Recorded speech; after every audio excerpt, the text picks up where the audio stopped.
Ok, doctor. Ya, doctor Jaime. Entonces le decía, retomando, se ven que el elemento de tendencia interna trascendente en realidad es un elemento voluntarístico, hace referencia a la intención. Claro, tiene razón Roberto, es un lastre que siguen nuestros códigos penales antiguos que fueron tributarios del finalismo. Existen tipos penales con tendencia interna trascendente, es una técnica antigua, pero existe. Yo lo que digo es, si existen esos tipos, hay que tratar de normativizarlos. Tarea ardua. Efectivamente, Ramón Ragués y un Pérez Barberá, un conjunto de penalistas, están tratando de normativizar, así como normativizaron el dolo, repito, ¿no?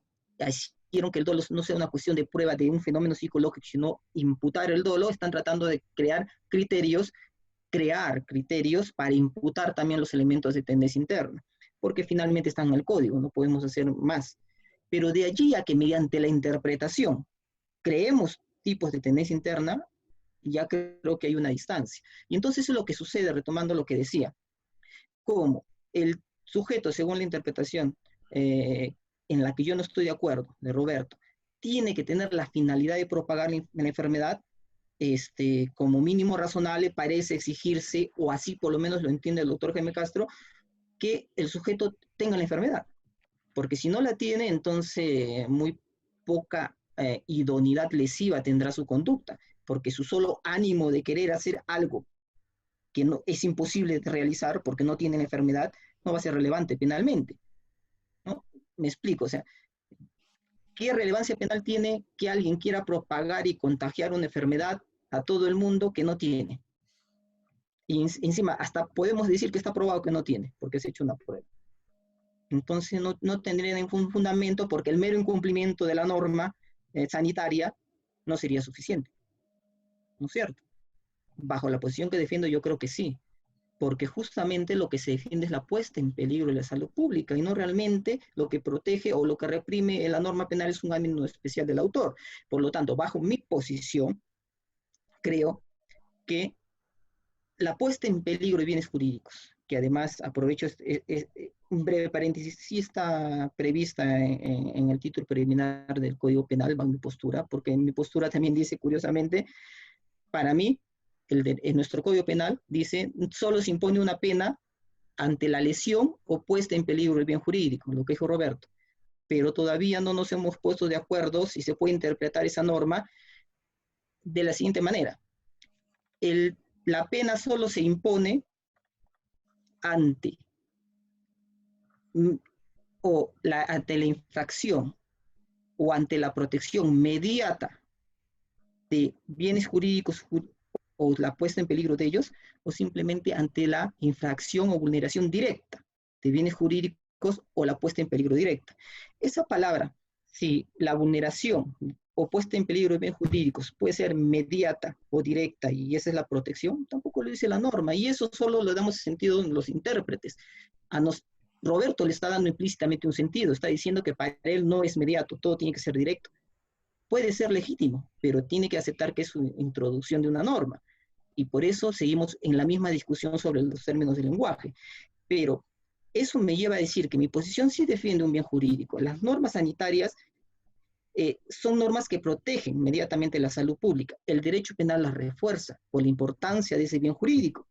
En consecuencia, no se exige un elemento subjetivo. Por lo tanto, no es necesario que el autor, bajo mi punto de vista, tenga o no tenga la enfermedad para probar el dolo. Porque yo hablo de dolo porque yo creo que no hay un elemento de tendencia interna trascendente que probar. El dolo se prueba. Yo conocía que esta norma fue emitida por el gobierno con una finalidad dentro de esta crisis sanitaria, sí. Entonces, y la incumplo, sí. Entonces cometo el delito. Que esos incumplimientos puedan resultar conductas de bagatela, ¿no? Porque no es lo mismo, no sé, inyectar una jeringa y contagiar imprudentemente o probar una vacuna ilegalmente contra más de 100 personas que, por ejemplo, salir sin mascarilla a la calle. Hay conductas que pueden recaer en bagatela, pero para eso el derecho penal tiene otros mecanismos, dogmáticamente los filtros de imputación objetiva y procesalmente los criterios de oportunidad. Eso es todo lo que digo. Bajo mi punto de vista respecto al dolo, creo por eso que no es necesario probar subjetivamente ningún elemento de tendencia interna trascendente porque no existe. Y respecto al dolo, yo asumo una posición normativista donde basta simplemente probar el conocimiento y no probarlo como un fenómeno psicológico, sino imputarlo normativamente. Y esa sería la respuesta respecto al tema del dolo. No sé, tal vez si el doctor está interesado en ese tema, yo le recomiendo la lectura de Percy García Cabero. Yo cito a ese autor peruano que es muy claro. Yo lo cito no porque me parezca lo máximo, sino porque me parece el más claro en este aspecto, desde un punto de vista de la logmática penal, las diferencias de dolo, no lo normativo, con el derecho administrativo, y obviamente el manual de la parte general de Jacobs, ¿no? Que también hace muchas precisiones que no están en otro manual, ¿eh? Que solo están en ese manual respecto a la diferencia entre derecho administrativo y derecho penal y cómo se configura estos elementos normativos del tipo penal. Gracias, doctor Hugo. Doctor Roberto.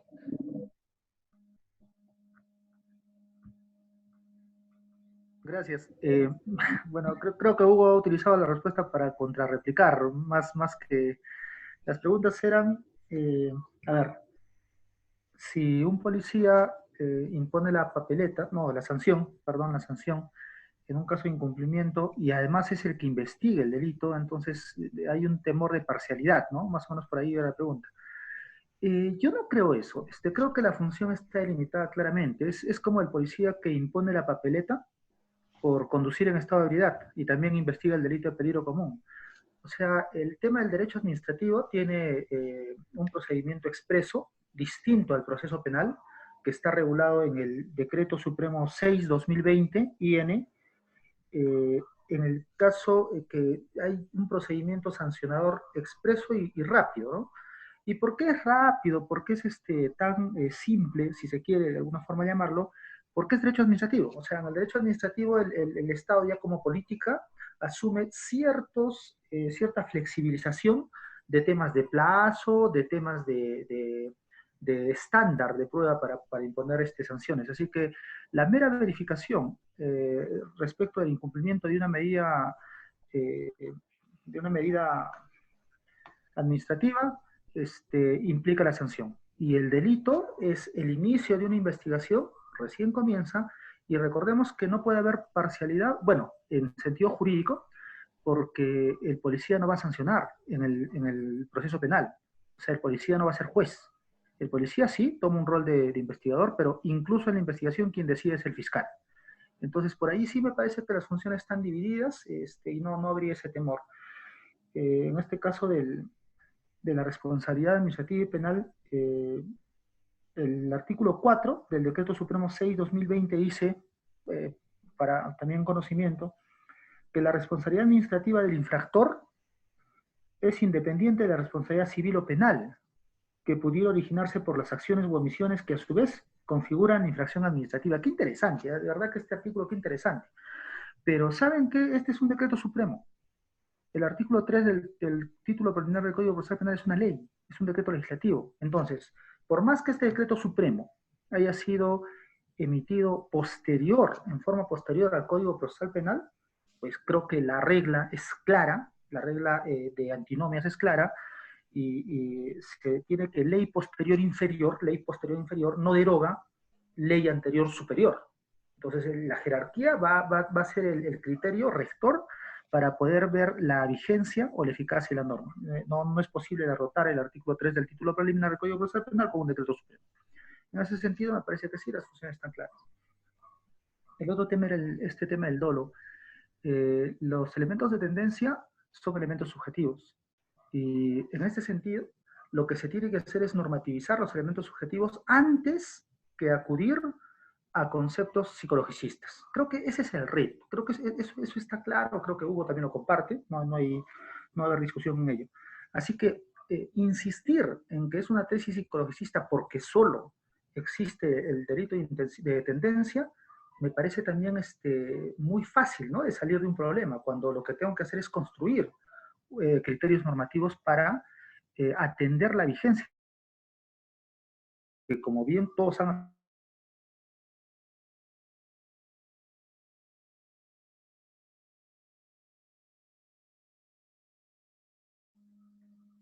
Doctor Roberto.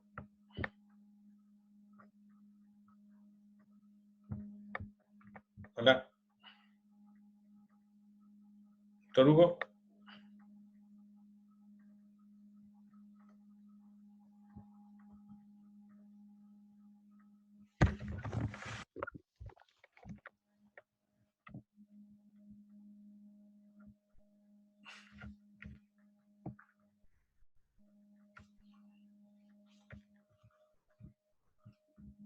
Doctor Hugo, doctor Roberto. Se fue la señal, creo, del doctor Roberto. A ver, un minutito ya para que pueda ingresar.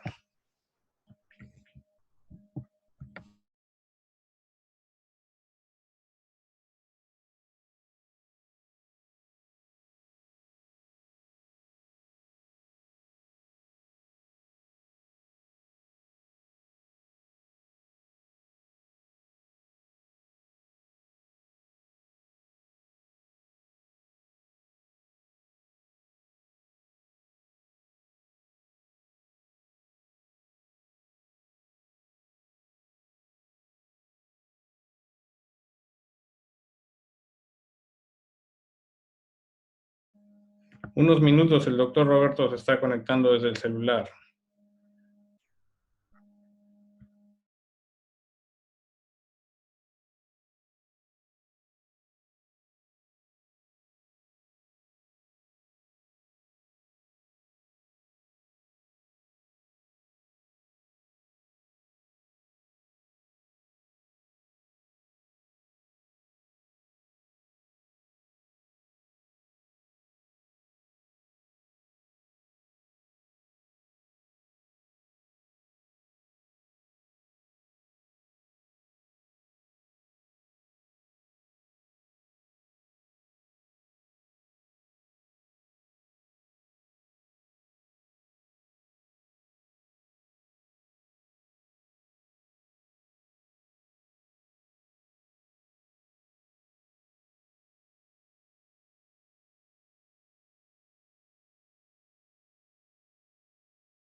Doctor Roberto, ¿usted me escucha?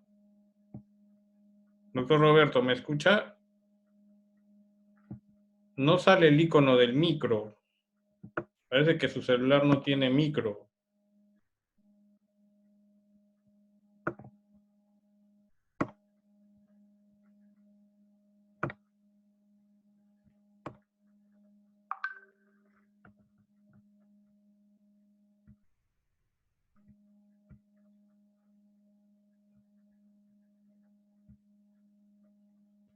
Creo que perdimos contacto con el doctor. A ver, un intento más, por favor, ¿ya? Y vemos.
Sí, doctor.